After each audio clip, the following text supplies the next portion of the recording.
मेरा नाम शिवम वाल्मीकि है। मैं हरिओम वाल्मीकि का छोटा भाई हूँ, जिसकी हत्या रायबरेली में हुई है। मेरे यहाँ सरकार के 2 कैबिनेट मंत्री आए हैं, आर्थिक और घर में नौकरी दी है। मैं सरकार से संतुष्ट हूँ।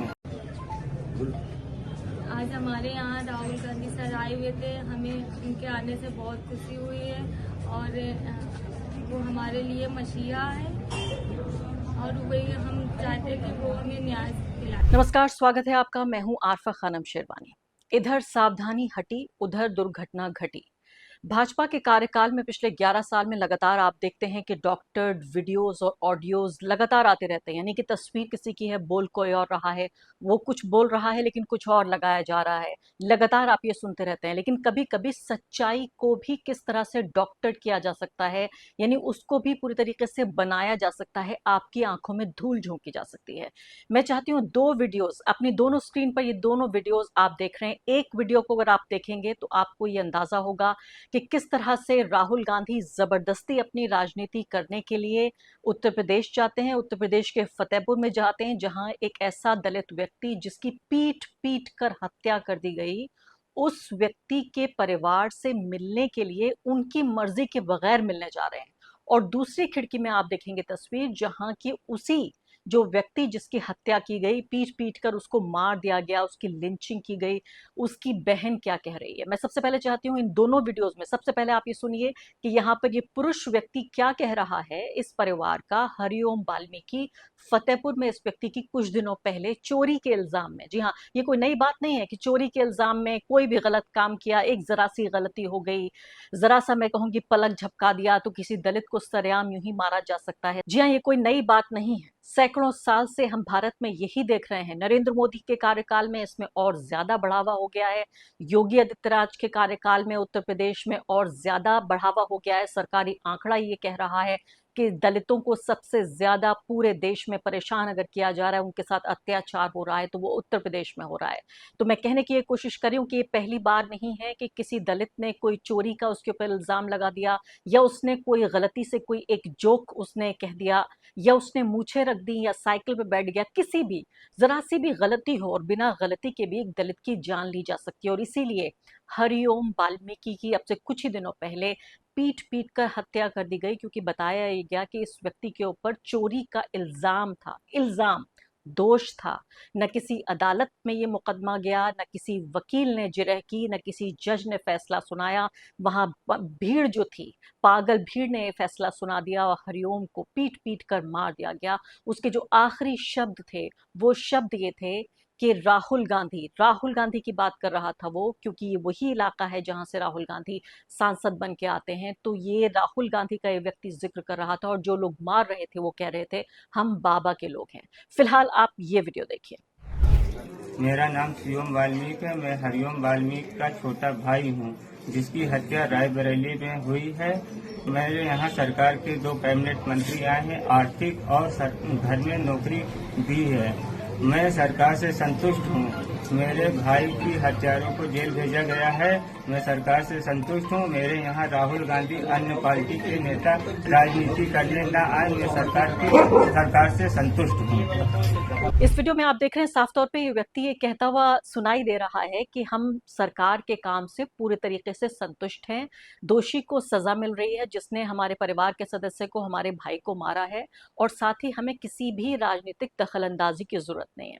मैं ये कह रही थी, सोच रही थी इस बात को कि अगर भाजपा को इसको इस तरह से एक तरह से स्टेज भी करना था इस सब चीज को, तो स्क्रिप्ट थोड़ी सी बेहतर देते, ऐसी स्क्रिप्ट देते कम से कम कि लोग इस बात को सुनकर ये समझ पाते कि ये पीड़ित के परिवार की भाषा नहीं है। अब दूसरी तरफ आप सुन लीजिए।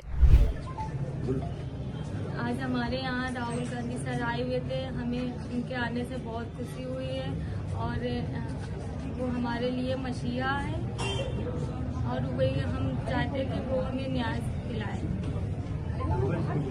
दूसरी तरफ आप उस लड़की को सुन रहे हैं जो बहन है हरिओम वाल्मीकि की। वो साफ तौर पर कह रही है कि राहुल गांधी हमारे लिए एक मसीहा हैं। राहुल गांधी आए, उन्होंने हमसे मुलाकात की, वो हमारे लिए किसी मसीहा से कम नहीं है।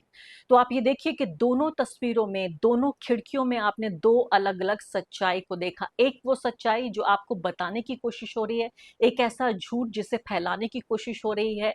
जो भाजपा समर्थित मीडिया है, जो संघी मीडिया है, उसको फैलाने की कोशिश कर रहा है, और दूसरी तरफ आप ये देख रहे हैं कि किस तरह से वो लड़की अपने मन से, आप खुद ही, मैं कहती हूँ कि मैं अपने दर्शकों को इस बात की पूरी आजादी देना चाहती हूँ कि आप खुद अपनी आंखें खोलिए, अपने कान खोलिए और खूब ध्यान से आप सुनिए इन दोनों को, और जिस पे मर्जी चाहे आप यकीन कर लीजिए, लेकिन आप यकीन जानिए मैं बिल्कुल निष्पक्ष तरीके से इन दोनों वीडियोस को मैंने देखने की कोशिश की। साफ तौर पे पता चलता है कोई भी पीड़ित का परिवार, वो भी गांव देहात में रहने वाला दलित परिवार, जो सोफिस्टिकेटेड भाषा का इस्तेमाल किया जा रहा है कि हम सरकार के काम से पूरी तरह से खुश हैं। कभी आपने सुना किसी परिवार को ये कहते हुए कि हम सरकार के काम से, सरकार नाम डलवाया गया इस व्यक्ति के बयान में ताकि ये बात कन्विंसिंग लगे कि राहुल गांधी अपनी राजनीति के लिए दलितों का इस्तेमाल कर रहे हैं। खैर, राहुल गांधी ने ये बात कही कि मेरे ऊपर ये इल्जाम लगाया जा रहा है कि मैं फोर्स कर रहा हूं इस दलित परिवार को अपने से मिलने के लिए, लेकिन ये मसला नहीं है, सवाल ये नहीं है। सवाल ये है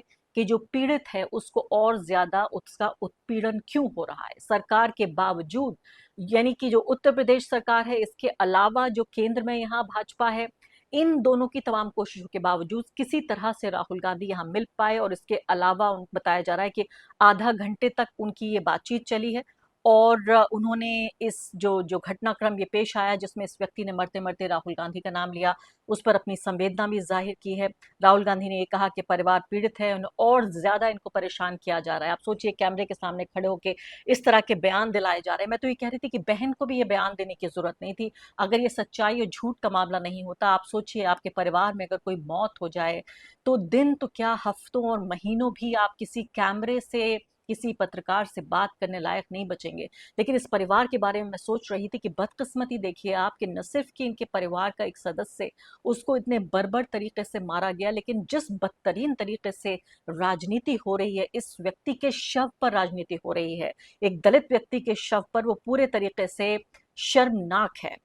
पूरे देश में जहां भी दलितों पर अत्याचार होगा, कांग्रेस पार्टी उनकी लड़ाई लड़ेगी। राहुल गांधी ये कह रहे हैं, रायबरेली से सांसद हैं राहुल गांधी, जाहिर है, और कांग्रेस इस वक्त सरकार में नहीं है, ये बात भी उन्होंने कहा, लेकिन हम जितनी भी मदद कर सकते हैं उतनी मदद हम करेंगे। मुझे याद आ रहा है निर्भया का वो केस, जिसमें बहुत बाद में ये पता चला कि निर्भया के गुजर जाने के बाद, निर्भया जिसके साथ दिल्ली में ही, राजधानी दिल्ली में इतना बड़ा अत्याचार उस लड़की के साथ हुआ, तो उसके बाद उसके भाई को पायलट बनाने में राहुल गांधी ने भूमिका अदा की थी। और बहुत दिनों बाद, गुजर जाने के बाद, उसकी मां ने किसी इंटरव्यू में ये बात कही कि राहुल गांधी ये नहीं चाहते थे कि ये बात किसी को पता लगे कि राहुल गांधी ने उनकी मदद की है। तो एक व्यक्ति जो साइलेंट तरीके से, जेन्युइन तरीके से मदद करना चाहता है आम लोगों की, और खासकर जबकि वो सत्ता में नहीं है। अगर राहुल गांधी सत्ता में होंगे तो सवाल राहुल गांधी से पूछे जाएंगे, लेकिन अगर विपक्ष का व्यक्ति भी जाकर मदद करने की कोशिश कर रहा है, जिसकी संवैधानिक ये ड्यूटी नहीं है, उसका धर्म नहीं है, उसके बावजूद भी, तो वाकई उस व्यक्ति की इंसानियत की तारीफ करनी पड़ेगी। और खुद राहुल गांधी कह रहे हैं कि हम सत्ता में नहीं है, इसलिए हम मदद पूरी नहीं कर सकते, सीमित ही कर सकते हैं, लेकिन जो भी मुमकिन होगा वो हम मदद करेंगे।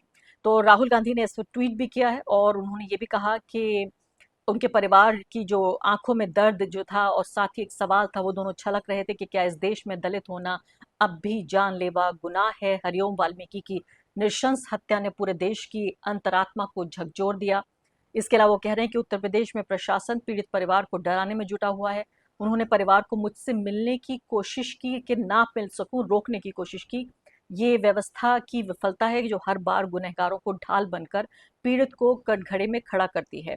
ये लड़ाई सिर्फ हरिओम के लिए नहीं, हर उस आवाज के लिए है जो अन्याय के सामने झुकने से इनकार करती है। और इससे पहले भी मैं आपको याद दिलाना चाहती हूँ, पूरन कुमार की आत्महत्या के बाद भी राहुल गांधी जब मिलने गए, और उसके बाद एक और आत्महत्या हुई, एएसआई की आत्महत्या, वो गुत्थी अभी सुलझी नहीं है। तो जिस तरह से राहुल गांधी जब भी किसी केस में इन्वॉल्व होने की कोशिश कर रहे हैं, वो और ज्यादा पूरी गुत्थी उलझती हुई नजर आती है कि एक आत्महत्या के बदले उसका जवाब दूसरी आत्महत्या से दिया जा रहा है। जहां जहां मैं देख रही हूँ कि दलितों के ऊपर, कमजोर लोगों पर अत्याचार हो रहा है, वहां राहुल गांधी को हम देखते हैं कि वो बढ़ चढ़ कर हिस्सा लेते हैं। और इसमें कोई एहसान की बात नहीं है, एक नेता होने के नाते, नेता प्रतिपक्ष होने के नाते, ये उनकी जिम्मेदारी है, ये उनका संवैधानिक धर्म है कि वो हर मजबूर, कमजोर व्यक्ति के साथ खड़े हों।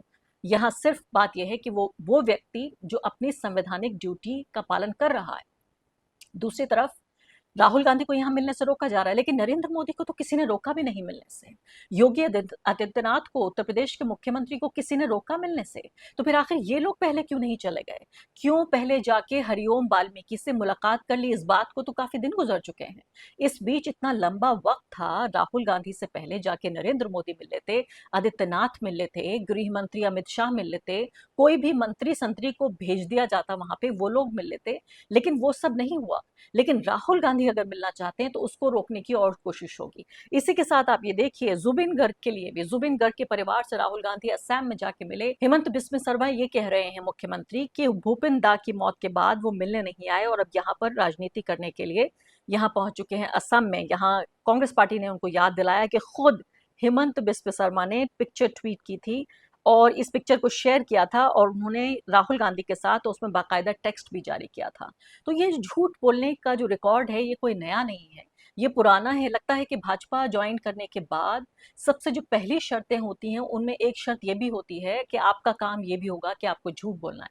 लेकिन मैं चाहती हूँ कि दर्शकों को सावधानी बरतनी है ताकि दुर्घटना ना घटे और सीधे तौर पर आप ये देख सकें कि सच क्या है और झूठ क्या है, किसके ऊपर इल्जाम लगाया जा रहा है, किसके ऊपर ज्यादती हो रही है और कौन ये ज्यादती कर रहा है। ये साफ साफ आप देख सकें। ये भी एक दर्शक, एक नागरिक होने के नाते ये आपकी भी जिम्मेदारी है कि आप सच की तलाश करें।